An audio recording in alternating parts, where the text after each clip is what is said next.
કેમ છો? હું આજે તમારા માટે ભારતનું બંધારણ ભાગ 5 બરાબર આપણે છેલ્લા 5 ભાગ જોયા.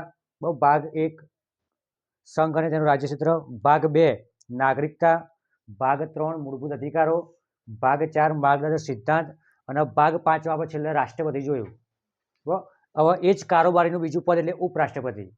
બરાબર રાષ્ટ્રપતિ જોયું, હવે ઉપરાષ્ટ્રપતિ જોઈએ. જો તો ઉપરાષ્ટ્રપતિ બહુ બંધારણની દ્રષ્ટિએ પદ યોગ્ય છે, પણ આપણી દ્રષ્ટિએ કહે ને કઠપુતળી જેવું કહેવાય. એનું બહુ મોટું કાર્ય કહેવાય નહીં. બહુ વડાપ્રધાન કે રાષ્ટ્રપતિ કે એટલું જ કરવાનું, પણ એને એક વિશિષ્ટ હોદ્દો આપે છે. આપણે આગળ જોઈએ. જો શું કહે છે, ભારતીય બંધારણમાં રાષ્ટ્રપતિના પદ પછી સૌથી મહત્વનું પદ કોનું? ઉપરાષ્ટ્રપતિનું. બહુ મહત્વનું કહેવાય. બહુ તારો પ્રથમ નાગરિક હોય એ રાષ્ટ્રપતિ હોય, બીજા નંબરનો નાગરિક ઉપરાષ્ટ્રપતિ કહેવાય. પણ ખાલી કહેવા પૂરતું જ મહત્વનું પદ છે. બહુ ટોટલી બધું હેન્ડલિંગ રાષ્ટ્રપતિ અને વડાપ્રધાન બે જ કરતા હોય. બહુ અનવારો ચાણ આવે કારણ ત્યાં રાષ્ટ્રપતિ ગેરહાજર હોય તાણ આવે. બહુ એટલે ખાલી સિક્કા કરવા સિક્કા કરવા બેઠા હોય. બહુ સૌથી મહત્વનું પદ ઉપરાષ્ટ્રપતિનું. હવે જો ઉપરાષ્ટ્રપતિનું પદ કઈ જગ્યાએ લીધું તો આ ખાસ યાદ રાખવાનું. બરાબર અમેરિકાના બંધારણમાંથી આપણે ઉપરાષ્ટ્રપતિનું પદ લીધું છે. પછી જો ભારતમાં ઉપરાષ્ટ્રપતિ ઈસવીસન 1952થી શરૂ થયું. જો એટલે આપણે આઝાદ થયા 1947. બરાબર એના પહેલાં ઉપરાષ્ટ્રપતિનું પદ હતું જ નહીં. બરાબર પણ 1952માં આપણે ઉપરાષ્ટ્રપતિનું પદ બંધારણની અંદર ઉમેરવામાં આવ્યું. બરાબર એ યાદ રાખજો. કઈ સાલથી થયું ઉપરાષ્ટ્રપતિનું? તો 1952. પછી જો હવે ઉપરાષ્ટ્રપતિ બનવું હોય તો શેના અંતર્ગત જોગવાઈ છે? તો બંધારણની અંદર અનુચ્છેદ 63 અનુસાર ભારતમાં એક ઉપરાષ્ટ્રપતિ રહેશે તો હોવા જોઈએ. બહુ અનુચ્છેદ 63 અંતર્ગત ભારતમાં એક ઉપરાષ્ટ્રપતિ હોવા જોઈએ એવી જોગવાઈ છે. હવે અનુચ્છેદ 64 શું કહે છે? કયો અનુચ્છેદ 64 અનુસાર ઉપરાષ્ટ્રપતિ એ હોદ્દાની રૂએ રાજ્યસભાના સભાપતિ હોય. બોલે એને નક્કી જ કરજો કે આપણે તમે લોકસભા ભણો છો તો લોકસભાના સ્પેશિયલ અધ્યક્ષ હોય. બરાબર કે તમે જે 545 ચૂંટાઈને આવ્યા બરાબર, એ 545માંથી એક વ્યક્તિને તમારે અધ્યક્ષ બનાવવાનો. બહુ એવું લોકસભામાં છે. પણ રાજ્યસભામાં એવું કોઈ અધ્યક્ષ રાખ્યું જ નહીં. એને એવું કીધું કે જે વ્યક્તિ ઉપરાષ્ટ્રપતિ બને ને એ વ્યક્તિના સભાપતિને રાજ્યસભાના અધ્યક્ષની સીટ ઉપર બેસાડી દેવાનો. બરાબર રાજ્યસભાના સભાપતિનું સ્પેશિયલ ચૂંટણી નહીં. બસ જેમ લોકસભાના સભ્યની ચૂંટણી થાય બસ અધ્યક્ષની એ તે રાજ્યસભાના અધ્યક્ષની ચૂંટણી થતી નહીં. બધું નક્કી કર્યું કે જે ઉપરાષ્ટ્રપતિ બને ને એના સીટો પર બેસાડી દેવાના. બરાબર તો અનુચ્છેદ 64 અનુસાર ઉપરાષ્ટ્રપતિ હોદ્દાની રૂએ રાજ્યસભાના સભાપતિ રહેશે. બરાબર હવે જો રાજ્યસભાના સભાપતિ બની જાય તો એમાં તકલીફ એવું થાય કે જે એનો પગાર ઉપરાષ્ટ્રપતિનો મળવાનો હોય ને એ ના મળે. બરાબર ઉપરાષ્ટ્રપતિનો જે પગાર મળવાનો ને એ ના મળે. પણ શું થાય, જો સભાપતિનું પદ સંભાળી છે રહ્યા તો એનો પગાર કેટલો મળે? જે સભાપતિને મળતો હોય. બરાબર ઉપરાષ્ટ્રપતિનો જે પગાર હોય બહુ એવન ના મળે, પણ કયો મળે કે જે સભાપતિનો પગાર આપવાનો હોય બહુ એ પગાર એવન મળે. એટલે લગભગ 1.5 લાખ રૂપિયા પગાર એવન મળે. બરાબર આમ તો રાષ્ટ્રપતિનું ઉપરાષ્ટ્રપતિ 5 લાખ હોય છે, પણ જે સભાપતિ બની છે તો એનો પગાર 1.5 લાખ થઈ જાય. બરાબર નુકસાનવાળું પદ કહેવાય. પછી જો ઉપરાષ્ટ્રપતિ જ્યારે રાષ્ટ્રપતિ પદે કાર્ય કરે ત્યારે રાષ્ટ્રપતિને મળતા વેતન ભથ્થા અને સવલતો અને વિશેષ અધિકારો મળે. જો એ શું કહે છે, જો સભાપતિ બની છે તો એનો પગાર સભાપતિ જેટલો મળે. પણ જો કોઈ કેસમાં એવું થાય કે રાષ્ટ્રપતિ મૃત્યુ પામી બરાબર અથવા કોઈ ગંભીર બીમારીમાં હોય અથવા અમુક સમય માટે બહાર ફરવા જતા રહ્યા હોય બરાબર તો એવા કેસમાં ઉપરાષ્ટ્રપતિ રાષ્ટ્રપતિ બની અને જેટલી પણ સવલતો રાષ્ટ્રપતિ મળતી હતી બહુ પગાર હોય અને જે ભથ્થા મળતા હોય બરાબર ભાઈ જે જગ્યાએ રાષ્ટ્રપતિ રહેતા હતા બહુ જ્યાં સુધી પેલા રાષ્ટ્રપતિનું પદ ના ભરાય તો આ ઉપરાષ્ટ્રપતિ તો હોય. એટલે આપણે રાષ્ટ્રપતિ ભવન જોયું હતું એ રાષ્ટ્રપતિ ભવનમાં કોણ રહે? ઉપરાષ્ટ્રપતિ. પણ ચોહુંદી કે જો રાષ્ટ્રપતિ નવા ના આવી અથવા જે બહાર જ્યાં હોય એ પાછા ના આવે અથવા જે માંદગી હોય બીમાર હોય એ સાજા ના થતો ઊંધી બોલ લગભગ 6 મહિનાની અંદર ચૂંટણી કરાવવી પડે. બસ જો 6 મહિના ઉપરાષ્ટ્રપતિ હોય છે તો એનો પગાર રાષ્ટ્રપતિનો મળે એટલે 5 લાખ રૂપિયા પગાર મળે. બરાબર એટલે આમ ફાયદામાં રહે જો રાષ્ટ્રપતિ બની છે તો ભલે થોડા ટાઈમ માટે, બાકી તો ઓછો જ પગાર મળે. પછી અનુચ્છેદ 65 શું કહે છે? ઉપરાષ્ટ્રપતિ રાષ્ટ્રપતિ પદ સંભાળી શકે છે. હવે જો ઉપરાષ્ટ્રપતિ રાષ્ટ્રપતિ કયા અનુચ્છેદ અંતર્ગત બને? તો 65. બોલો ને કે આપણે બંધારણમાં રાષ્ટ્રપતિનું અનુચ્છેદ કયો છે? 52 છે. રાષ્ટ્રપતિ બનવાનો અનુચ્છેદ 52 છે. પણ જો ઉપરાષ્ટ્રપતિને રાષ્ટ્રપતિ બનવું હોય તો અનુચ્છેદ 65 અંતર્ગત બની. બરાબર, યાદ રાખજો. પછી જો એક કેસ તમને આપે છે, વર્ષ 1961માં બરાબર આપણા જે પ્રથમ રાષ્ટ્રપતિ હતા ડૉક્ટર રાજેન્દ્ર પ્રસાદ. બરાબર, ડૉક્ટર રાજેન્દ્ર પ્રસાદ નામ યાદ રાખજો, ચલો તમારી એક્ઝામમાં આવશે. બરાબર, એનું કારણ એવું છે કે હમણાં બરાબર મોદી કાકાએ સોમનાથ મંદિરનો ઉત્સવ ઉજવ્યો, બરાબર. તો એ પ્રથમ રાષ્ટ્રપતિ હતા કે જેમણે તમારા સોમનાથ મંદિરનો જીર્ણોદ્ધાર કરાયો હતો આઝાદી પછી. બહુ 1951માં ડૉક્ટર રાજેન્દ્ર પ્રસાદે બહુ પ્રથમ એવા રાષ્ટ્રપતિ હતા જેને સોમનાથ મંદિરનો જીર્ણોદ્ધાર કરાયો અને નવેસરથી બનાવ્યું હતું. બરાબર, એટલા માટે આ યાદ રાખજો. બરાબર, એટલે 1961માં તત્કાલીન રાષ્ટ્રપતિ ડૉક્ટર રાજેન્દ્ર પ્રસાદ ગંભીર રીતે બીમાર હોવાથી ઉપરાષ્ટ્રપતિ કોણ હતું? ડૉક્ટર સર્વપલ્લી રાધાકૃષ્ણ. બરાબર, યાદ રાખજો, ડૉક્ટર સર્વપલ્લી રાધાકૃષ્ણ. બરાબર, જેના નામ ઉપર તમે શિક્ષક દિન ઉજવો છો. બરાબર, કઈ તારીખ છે? બરાબર, ડૉક્ટર સર્વપલ્લી રાધાકૃષ્ણના નામ ઉપર તમે શિક્ષક દિન ઉજવો છો. અને શિક્ષક દિન કઈ તારીખે તમે ઉજવો છો? બરાબર, 5 સપ્ટેમ્બર. બરાબર, જન્મદિવસ 5 સપ્ટેમ્બર અને આપણે શિક્ષક દિવસ ઉજવીએ છીએ. જો તો પ્રથમ ઉપરાષ્ટ્રપતિ ડૉક્ટર સર્વપલ્લી રાધાકૃષ્ણ હતા. બરાબર, અને 2015ની અંદર એને 125 વર્ષ પૂર્ણ થાય છે. બરાબર, જન્મથી 125 વર્ષ પૂર્ણ થયા હતા. બરાબર, તો ભારત સરકારે શું કર્યું? એમની યાદમાં 125ના સિક્કા બહાર પાડ્યા હતા. બરાબર, આ યાદ રાખવાનું. 2015માં 125મી જન્મજયંતિ ઉજવી. બરાબર, એની યાદમાં ભારત સરકારે 125ના સિક્કા બહાર પાડ્યા. બસ સિક્કા બહાર પાડે એટલે બહુ ના પાડી, 5-6 જ પાડી અથવા 10 પાડી, ચલણમાં ના આવી. નકે 125નો સિક્કો ચલણમાં આવે તો પણ તકલીફ પડે. બહુ ખોવાઈ જાય તો જવું. ભાઈ જો આ એક યાદ રાખવાનું. બહુ એ પછી ત્રીજા નંબરના ઉપરાષ્ટ્રપતિ હતા તમારા બહુ વીવી ગિરી. બહુ એ વીવી ગિરી સૌથી ઓછા સમય ઉપરાષ્ટ્રપતિ પદ ઉપર રહેનાર હતા. માત્ર 2 વર્ષ રહ્યા. નોર્મલી ઉપરાષ્ટ્રપતિનો જે હોદ્દો હોય ને એ 5 વર્ષનો હોય. બરાબર, 5 વર્ષ સુધી રહ્યા કન્ટિન્યુ ઉપરાષ્ટ્રપતિ રહી શકી. બરાબર, પણ આ જે વીવી ગિરી હતા, બરાબર, એ માત્ર 2 વર્ષ માટે રહ્યા હતા. એટલે કદાચ એને રાજીનામું આપ્યું હોય. બરાબર, ન કહેવાની જે મુદ્દત આવે ને 5 વર્ષની હોય. બરાબર, અને વર્તમાન રાષ્ટ્રપતિ કોણ?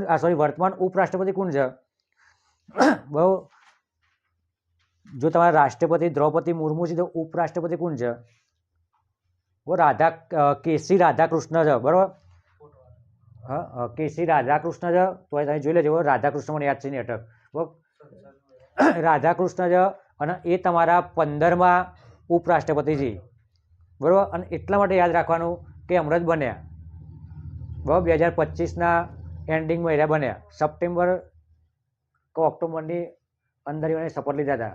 બોલે કરંટમાં કેવા ત્યાં પૂછવાય. બરાબર, એવાની અટક છે ને રાધાકૃષ્ણ છે. એટલે કેસી રાધાકૃષ્ણ એવું કોક છે, તમે જોઈ લેજો. બરાબર, જોઈ લે ભાઈ. આપણે આગળ જોઈએ.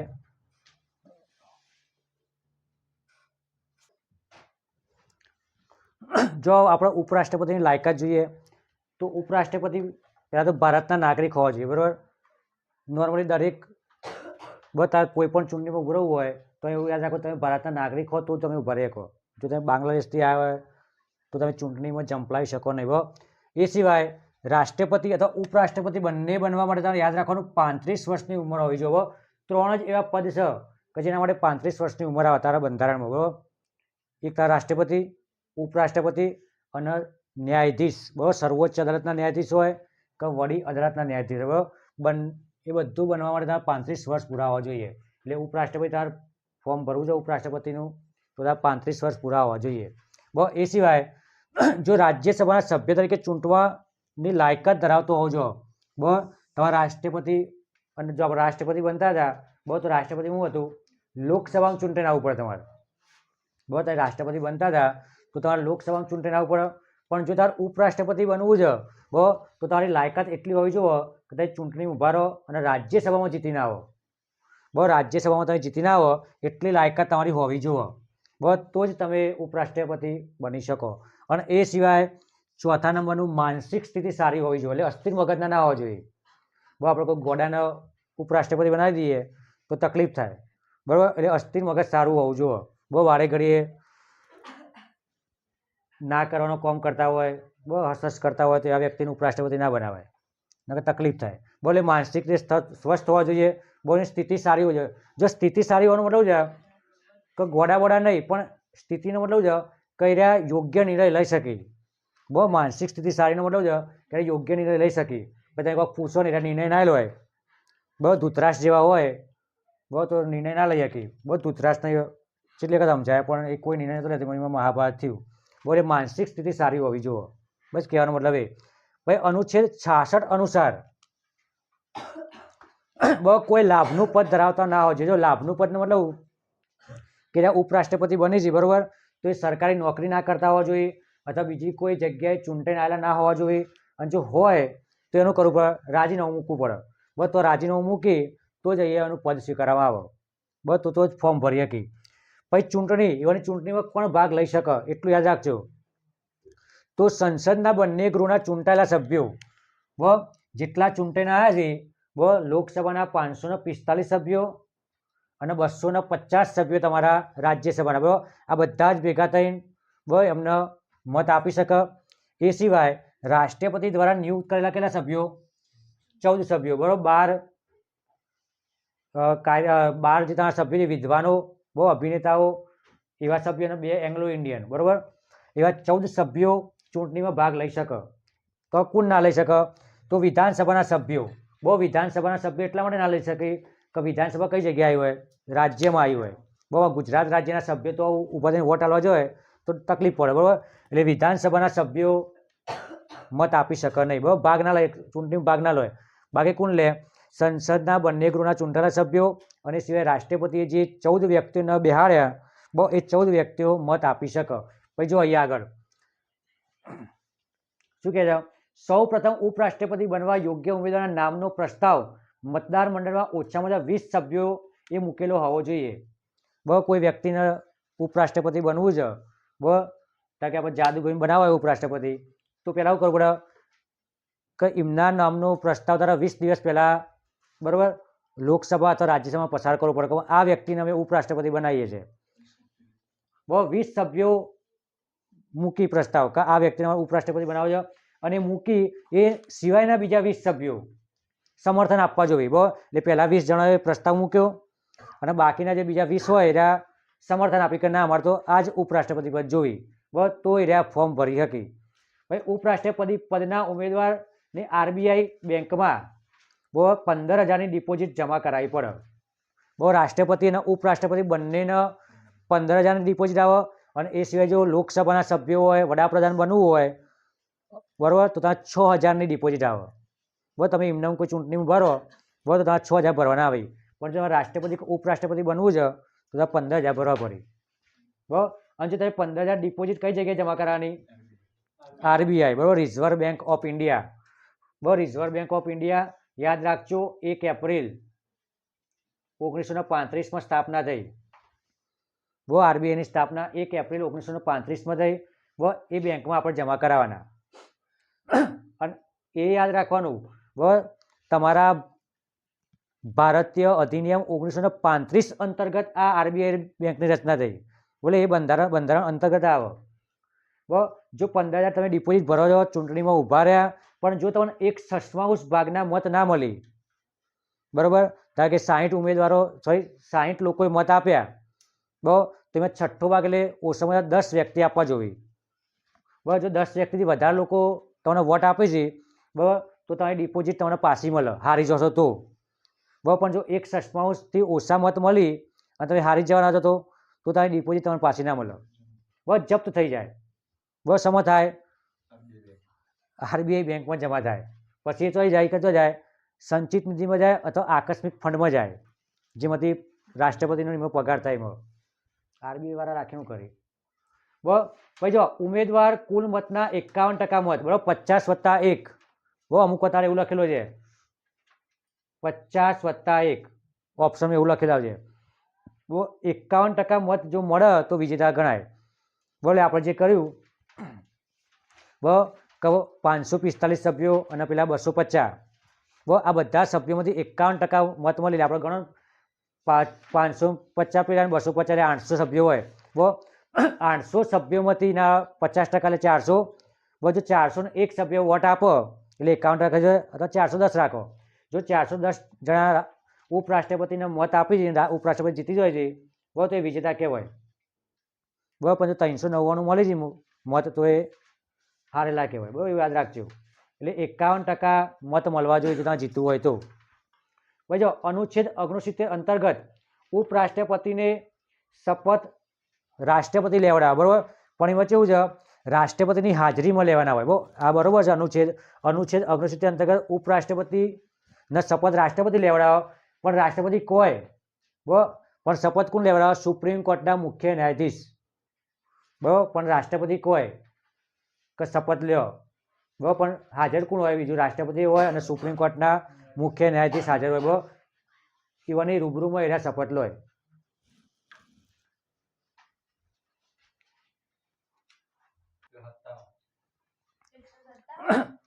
જો ઉપરાષ્ટ્રપતિના કાર્યો જોઈએ તો જો હોદ્દાની રૂએ રાજ્યસભાનો સભાપતિ બને, બરાબર, રાજ્યસભાની બેઠકની અધ્યક્ષતા કરે.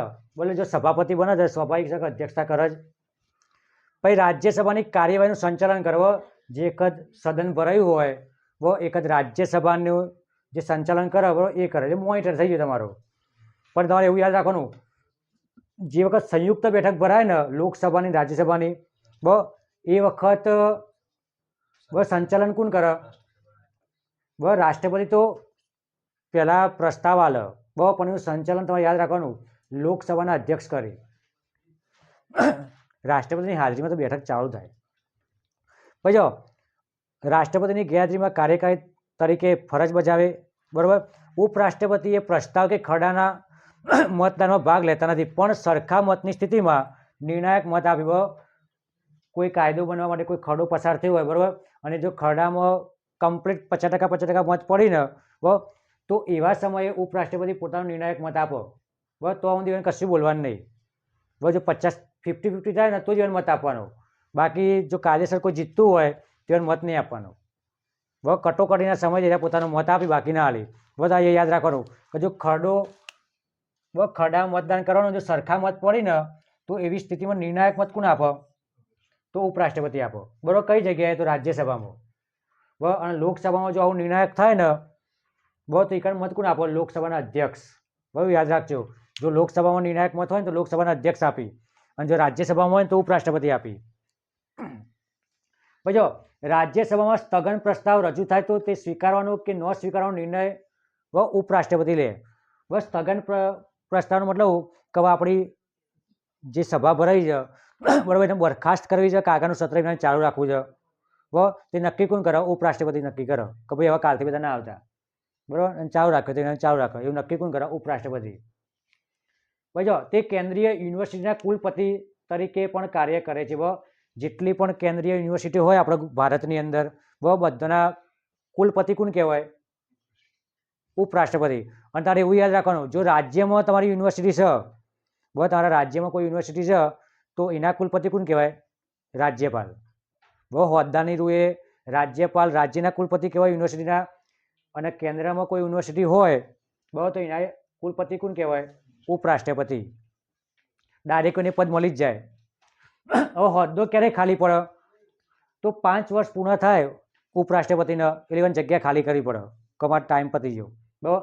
એ સિવાય કોઈ કારણસર રાજીનામું આપે, પછી મૃત્યુ થાય એમનું, પછી પદભ્રષ્ટ થાય, બરાબર, ઇવને કોઈ ગુનો કર્યો, બરાબર, તો એના પર કાર્યવાહી થાય, અને એ કાર્યવાહીમાં, બરાબર, અમુક 50% જેટલા મત પડી જ હોય, બરાબર, તો એને પદભ્રષ્ટ થવું પડે, એટલે પોતાના સીટ છોડવી પડે, બરાબર. અને ઉપરાષ્ટ્રપતિનો કાર્યકાળ પૂરો થતાં, બરાબર, એનો કાર્યકાળ 5 વર્ષનો પૂરો થઈ ગયો, બરાબર, પણ ક્યાં સુધી પોતે કાર્ય કરી શકે? તો જો નવા ઉપરાષ્ટ્રપતિ ના આવે ને તો એ ઉપરાષ્ટ્રપતિ પોતાનો કાર્યભાર સંભાળી. નવા ના આવી તો જો નવા આવી જાય છે, બહુ ચૂંટણી તરત જ નવા નિમણૂક થઈ જાય છે, તે પોતાનું પદ ખાલી કરી, બરાબર. એ આપણો ઉપરાષ્ટ્રપતિ પૂર્ણ થાય છે. બસ, જો તમને વિડીયો ગમે હોય તો લાઈક કરો, શેર કરો અને સબસ્ક્રાઈબ કરો.